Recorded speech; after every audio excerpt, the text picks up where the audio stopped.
네, 오늘은 배척받는 예수님이라는 제목을 가지고 말씀을 좀 나눠보려고 합니다. 오늘 본문의 내용을 좀 살펴보면요, 예수님께서 이 2차 갈릴리 사역 기간 중에 이 고향이었었던 나사렛에 방문을 하셨지만 이 배척을 당한 사건에 대한 내용이 나타나고 있습니다. 누가복음 4장에서도 보게 되면요, 예수께서 나사렛을 방문을 했는데 그때에도 배척을 당하는 사건이 나타납니다. 그런데 이 누가복음의 사건은 이 갈릴리 초기 사역에 있었던 사건이지만 오늘 본문의 사건은요, 예수님이 사역을 시작하신 지 2년 정도의 시간이 흐른 후에 일어난 일입니다. 사역 초기에 일어났었던 이 누가복음 4장 30절의 그 내용을 보게 되면요, 예수님을 낭떠러지에서 밀어서 떨어뜨리려고 하는, 그렇게 죽이려고 하는 시도가 나타났었습니다. 그러나 오늘 본문을 보게 되면 이 과거에 이러한 사건이 있었음에도 불구하고 예수님은 이곳을 다시 찾아와서 오늘 사역을 다시 진행하고 있다라는 사실을 우리가 알 수가 있지요. 자신을 배척하는 것을 알면서도 지금 다시 한번 영혼 구원을 위해 자신의 고향을 찾은 이 예수님의 영혼을 사랑하는 마음을 우리가 볼 수 있는 그러한 내용입니다. 사실 이 나사렛은 아주 작은 마을이지요. 예수님은 이곳에서 우리가 잘 알다시피 30년을 목수로서 생활을 하시게 됩니다. 아마도 이 마을에 예수를 모르는 사람이 아무도 없었지 않나 이렇게 생각이 듭니다. 그런데 어느 날 예수님께서 2년이 지난 후에 집을 비운 후 많은 사람들과 다시 2년 후에 찾아오게 되는 사건이 일어난 것이죠. 12명의 제자를 거느린 이 훌륭한 랍비가 되어져서 회당에서 설교를 하는 것입니다. 그런데 그 말씀 한마디 한마디가 지혜가 넘치고 권능이 넘치는 그런 모습을 보여주고 있다는 것이죠. 지금 이 예수님이 와 있는 이 회당이라는 곳은요, 그렇게 우리가 생각하는 것처럼 폐쇄적이거나 배타적인 곳은 아닙니다. 이 회당이라는 곳에서는요, 이 각종 집회가 열리는 그러한 장소였었습니다. 주로 유대교의 이 교리를 가르치거나 사람들이 그곳에서 자연스럽게 모이는 그런 모임을 가질 수 있는 장소였습니다. 그래서 이 회당장에 허락만 있게 되면 누구라도 와서 이곳에서 무엇을 가르치거나 모임을 가질 수 있는 그러한 곳이었기 때문에 예수님께서도 이곳에 와서 오늘 천국에 대한 그런 복음을 전파하시게 된 것이지요. 그런데 이 회당에서 예수님의 이 가르침을 받은 자들의 모습이 어떠합니까? 오늘 본문 2절에 나온 말씀을 우리가 같이 한번 읽어보도록 하겠습니다. 2절을 읽겠습니다. 안식일이 되어 회당에서 가르치시니 많은 사람이 듣고 놀라 가로되 이 사람이 어디서 이런 것을 얻었느뇨? 이 사람이 받은 지혜와 그 손으로 이루어지는 이런 권능이 어찌 됨이뇨? 아멘. 사실 예수님의 이 가르침에 대해서 놀랐다라는 표현이 나타나고 있지만 이것은 이 가르침을 전부 다 듣고 난 뒤에 나타나는 그런 반응이 아니었습니다. 이들은 이미 예수님이 말씀을 꺼내기 시작한 그 시점부터 놀라기 시작을 한 것입니다. 회당에 있던 사람들이 예수님의 가르침에 대해서 경청을 하고 있는 그 순간부터 놀라기 시작했다라는 것이죠.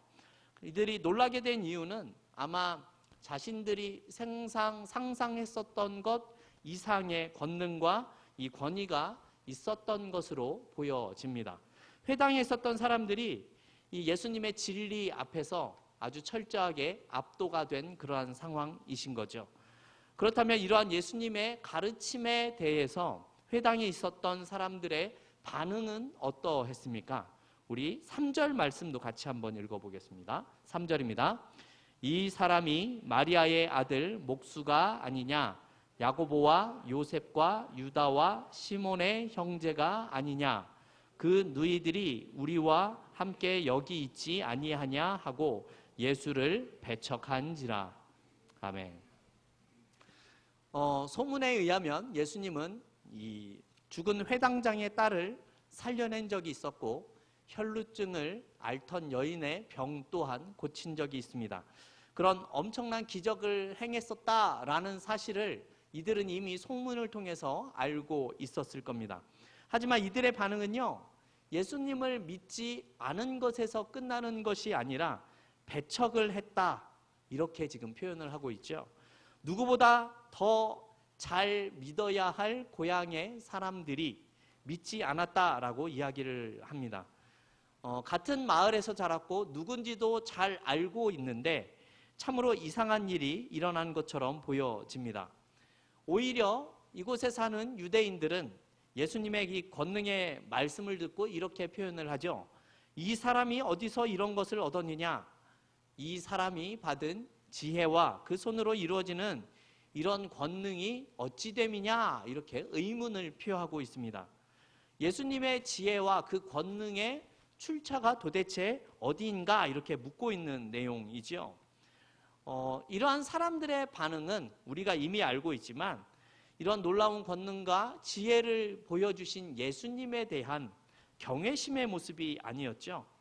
사실 예를 들어서 생각을 해보면 예수님께서 베드로를 부르시기 위해서 찾아가서 그 권능을 보이셨을 때 베드로의 모습은 주님, 저를 떠나십시오. 저는 죄인입니다. 라는 반응을 보였었습니다. 베드로는 도대체 이 사람의 정체가 무엇이냐? 도대체 이 사람이 어디서 이런 것을 배워왔을까? 이러한 반응을 보인 것이 아니다라는 말씀입니다. 하지만 고향 사람들은 예수님의 그 모습과 그 행하는 일의 의문과 또한 배척하는 모습을 보여주고 있다라는 겁니다. 놀라운 모습을 보인 것은 맞지만 우리가 그것을 인정하고 싶지는 않다라는 내용이 그들의 마음인 것 같습니다. 그들의 반응은 우리가 생각하는 것처럼 놀라운 일을 행하시는 그런 메시아에 대한 반응이 아니었죠. 그저 마리아의 아들이면서 목수이고 그의 형제들은 야고보와 요셉과 유다와 시몬이 있었고 그 누이들도 우리와 함께 있었던 사람이었다. 이런 내용밖에는 이야기를 하지 않습니다. 이 말씀이 무슨 뜻이냐 하면 그냥 우리가 알던 평범한 목수가 아니냐, 그러한 내용이죠. 그리고 이런 사람이 어디서 이런 것을 얻을 수 있었겠느냐라고 말을 하는 겁니다. 지금 이미 이 고향에 있는 사람들은요, 예수님께서 전하시는 그 권능의 말씀에 대해서 귀를 기울이지 않습니다. 기적을 보면서도 이들은 믿지 못하는 자들입니다. 그들은 이미 선입견에 가득 차 있는 모습을 우리에게 보여주고 있죠. 그들이 아는 예수님은 항상 마리아의 아들 목수라는 그런 타이틀만을 이야기하고 있을 뿐입니다. 근데 여기서 목수라는 그런 말을 꺼내는 것은요, 사실은 이 예수님의 가르침을 폄하하기 위한 그런 표현입니다. 그리고 마리아의 아들이다라고 표현하는 것도 예수님을 폄하하기 위한 표현입니다. 이 당시에 유대 사람들은요, 어떤 사람은 어떤 어머니의 아들이다라는 이러한 표현을 하지 않았었습니다. 아버지가 죽은 경우에라도 특별히 상대방을 모욕하고자 하는 의도가 아니면 이러한 표현을 하지 않았었음에도 불구하고 이들은 지금 예수님은 마리아의 아들이다라고 이렇게 부르고 있다라는 것이죠. 그리고 일반적으로 유대인의 가정은 아버지를 통해서 모든 교육이 이루어지게 됩니다. 그렇게 따져보면 마리아의 아들이다라고 이렇게 말하는 것은 예수님께서는 아버지를 통해서 배운 것이 없는 사람이다라는 그런 뜻도 내포되어 있는 것입니다. 그러니 이들이 더욱 예수님에 대해서는 이해할 수도 없고 받아들일 수도 없는 그런 상황이 된 것입니다. 그래서인지 예수님께서 이렇게 4절에서 말씀하시지요. 제가 4절을 읽어보도록 하겠습니다. 예수께서 저희에게 이르시되 선지자가 자기 고향과 자기 친척과 자기 집 외에는 존경을 받지 않음이 없느니라 하시며 이렇게 말씀하셨습니다. 존경을 받지 않는다, 이런 표현은 단지 존경을 받지 못한다라는 그런 의미뿐만 아니라요, 자신의 가족들이나 친척들 그리고 고향 사람들에게 비천한 대접을 받았다라는 것을 말하기도 합니다. 그리고 또한 이 본문의 내용을 잘 살펴보면 실제로 다른 사람들보다 친숙한 사람들에게 더 인정을 받는 것이 어렵다라는 의미로도 생각될 수 있을 것 같습니다. 예수님의 이러한 모습을 보면요, 과거에 자신의 처지가 선지자와 비슷했었다라는 그러한 것을 알 수 있는 내용이 나오죠. 마치 선지자들이 자신의 고향에서 존경을 받지 못한 것처럼 예수님께서도 자신의 고향에서는 존경을 받지 못한다라는 그런 모습으로 이야기를 하고 있습니다. 사실 그런데 이러한 내용이 존경을 받지 못하는 것에서 끝나는 것은 아닙니다. 왜냐하면 이들은 진리의 말씀조차도 그들은 받아들이지 않기 때문에 그렇습니다. 이들은 신기하게도 그 진리를 받아들이지 못합니다. 성경을 보게 되면 오히려 진리를 전했던 선지자들을 죽이고 때리고 욕하는 모습이 나타나고 있지요. 예수님은 고향에서도 진리를 전했습니다. 하나님의 아들이셨고 메시아로 오신 그런 예수님이지요. 그럼에도 오늘 본문에서도 나오지만 유대인들은 그 가르침을 거부하게 됩니다. 오히려 예수님의 그 지혜와 권능의 원천이 어디에서부터 나오는 것이냐라는 쓸데없는 생각으로 인해서 이들은 예수님을 받아들이지 못하고 배척을 하고 있는 것입니다. 여러분, 세상은 진리의 귀를 열고 있지는 않는 것 같습니다. 하나님이 어디 있냐고 물어보면서 눈에 보이지 않는 하나님을 믿을 수 없다라고 말을 하기 때문에 그렇지요. 예수께서 이 땅에 오셨을 때 분명히 예수님은 하나님이셨고 사람들의 눈에 보이셨지만 사람들이 그를 믿지 않았었다라는 겁니다. 예수님이 살던 시대에도 그렇고 지금도 그렇다는 것이지요. 눈에 보인다고 다 믿는 것이 아니다라는 말입니다. 그러나 확실한 것은 우리가 알고 있듯이 성경은 진리라는 것이지요. 처음 하나님께서 말씀하시고 선지자들과 또한 성경의 기자들에 의해서 글로 기록된 그 이후부터 지금까지 성경은 1.1획도 변함이 없었습니다. 왜냐하면 성경 자체가 진리이기 때문에 그렇습니다. 역사가 흘러가도 시간이 지나가도 민족이 변화돼도 성경은 변하지 않는 것입니다. 이 진리를 예수님이 말씀하셨다라는 것이지요. 그러나 이 진리의 말씀에도 믿음이 없다면 하나님이 일하시지 않는 것을 오늘 우리를 본문을 통해서 알 수 있습니다. 그래서 하나님은 우리에게 믿음을 주시고 믿음을 가진 자를 통해서 일하시고 계시는 겁니다. 그리고 기적을 일으키시지요. 병든 자를 낫게도 하시며 구원을 주시는 겁니다. 하지만 반대로 믿음이 없는 자들에게는 기적을 베푸시지 않고 구원을 주시지 않는 것을 보게 됩니다. 예수님께서 주시는 이 진리를 받지 않는 나사렛 사람들과 그들의 모습 속에서 예수님은 큰 기적을 베푸시지 않았다라는 겁니다. 오늘 본문인 5절 말씀을 우리 같이 한번 읽어보도록 하겠습니다. 5절입니다. 거기서는 아무 권능도 행하실 수 없어 다만 소수의 병인에게 안수하여 고치실 뿐이었고. 아멘. 이 5절 말씀을 언뜻 보면 예수님의 그런 능력이 제한된 것 같은 그런 표현이 보여지기도 하지요. 그러나 이 말씀의 평행 구절인 이 마태복음 13장 58절을 보면 이러한 내용이 나옵니다. 마태복음 13장 58절을 보면요, 제가 읽겠습니다. 저희의 믿지 않음을 인하여 거기서 많은 능력을 행치 아니하시니라, 이렇게 말씀하고 있습니다. 이 마태복음의 말씀을 보아도 예수님께서 능력을 제한당해서가 아니라 나사렛 사람들이 믿지 않음을 인해서 권능을 행하시지 않았다, 이렇게 표현하고 있는 것이죠. 이런 오늘 본문 말씀을 조금만 더 자세하게 말씀을 드리면 예수님께서 몇몇 병자만 안수하여 고치실 뿐이었고, 그리고 거기에서는 아무런 권능도 행하시지 않으셨다, 이렇게 생각하는 것이 좋을 것 같습니다.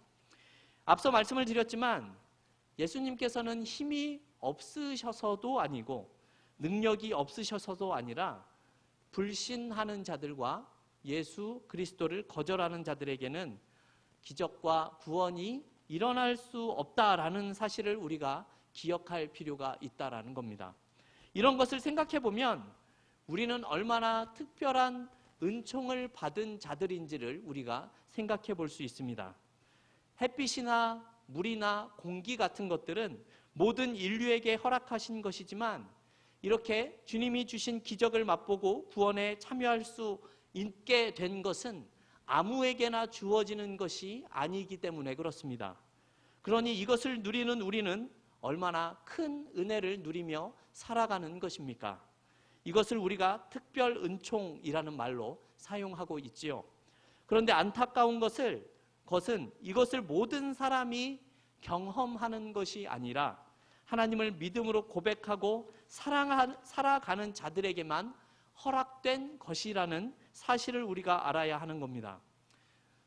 성도 여러분, 오늘 본문의 내용을 보면요, 예수님에 대해서 좋지 않은 반응들이 나오는 것을 우리가 알 수 있습니다. 많은 사람들이 모여있는 회당에서도 그렇고 불신하는 자들의 모습에서도 그렇습니다. 6절에 나와 있듯이 이들이 믿지 않는 모습에 대해서 예수님도 이상하게 생각하고 계셨었습니다. 주님의 능력이나 가르침을 눈으로 확인하고 경험했음에도 불구하고 이들은 주님을 나의 구주로 영접하는 것이 아니라 도리어 배척을 하는 모습이 나타나고 있죠. 여기서 우리는 믿음이 없는 자들의 반응이 배척으로 나타날 수 있다는 것을 기억해야 합니다. 아무리 좋은 생명의 말씀과 교훈이 있다고 그래도 그들은 그것이 믿어지지가 않고 그것을 말하는 자들에게 대해서 배척하는 모습이 나타난다라는 겁니다. 사실 이러한 현상은 지금 우리에게도 나타나는 모습이지요. 대다수의 사람들은 예수를 믿지 않지요. 의심하고 배척하는 것이 현실입니다. 진리의 말씀은 과거부터 지금까지 계속해서 동일하게 존재해 왔지만 그것이 어떤 이들에게는 아무런 의미가 없는 것처럼 보여진다는 말입니다. 그런데 우리가 생각해 봐야 하는 것은 교회를 다니는 사람들에게도 이러한 모습이 있을 수도 있다라는 겁니다. 주님의 교훈을 듣고 그 권세와 능력이 탁월한 것을 그것에 대해서 놀라고 감탄을 하기도 합니다. 이러한 모습이 있을 수는 있지만 주님을 나의 구주로 고백하며 살아가는 모습이 나타나지 않는다면 우리는 우리 자신의 모습을 돌아볼 수 있어야 한다라는 겁니다. 인정을 하는 것과 영접을 하고 믿으며 살아간다라는 것에는 엄청난 차이가 있는 겁니다. 복음서를 보게 되면 심지어 귀신들조차도 그리스도를 향하여서 하나님의 아들임을 고백하며 무릎을 꿇는 모습이 나타납니다. 그렇다고 해서 이 귀신들이 예수를 진정한 그리스도이고 하나님의 아들로서 인정하는 것은 아니다라는 말이지요. 여러분 한번 생각을 해보십시오. 예수님을 따랐었던 수많은 사람들이 그리고 제자들이 있었지만 우리를 구원해 주신 그 주님을 십자가에 못 박았던 것은 예수를 따르는 자들이었다라는 것을 우리가 기억해야 합니다. 우리의 모습은 단순히 예수 그리스도를 인정하고 감탄하는 것에서 벗어나 우리의 중심에 그리스도를 모시고 그분의 뜻대로 살아가는 모습까지 우리가 나아가야 한다라는 말입니다. 그리고 한 가지 생각해 봐야 할 것이 있습니다. 구약의 선지자들도 그랬고 예수님도 그랬었던 것처럼 하나님의 말씀대로 사는 자들은 배척을 당하게 된다라는 것입니다. 하나님의 말씀대로 산다라는 것은 결국 배척받는 삶을 살 수밖에 없게 된다라는 것이죠. 바른 일을 하지 않아서 잘못된 일을 해서가 아니라 예수를 나의 구주로 믿고 살아가는 자들이 다수의 삶이 아니라 소수의 삶을 살아가게 된다라는 것이지요. 세상의 칭찬이나 환영을 받지 못하는 삶이 될 수도 있다라는 겁니다. 그래서 상처를 받을 때도 있고 우리가 고통을 당할 때도 있는 것입니다. 그러나 이 삶이 우리가 잘못을 하고 무엇인가 틀린 것을 믿고 있어서 생기는 일이 아니라 예수님과 이미 많은 선지자들이 경험했고 그렇게 살아왔었다라는 사실을 우리가 기억해야 한다라는 말입니다. 성도 여러분, 이런 우리의 모습이 배척을 받고 외면을 당할 수도 있겠지만 이 삶이 우리에게 생명이 되고 영원한 하나님의 나라의 백성됨의 증거라는 사실을 늘 기억하며 살아갈 수 있는 우리 귀한 이교구와 우리 우이제일교회 성도들이 다 되시기를 주님의 이름으로 축원합니다.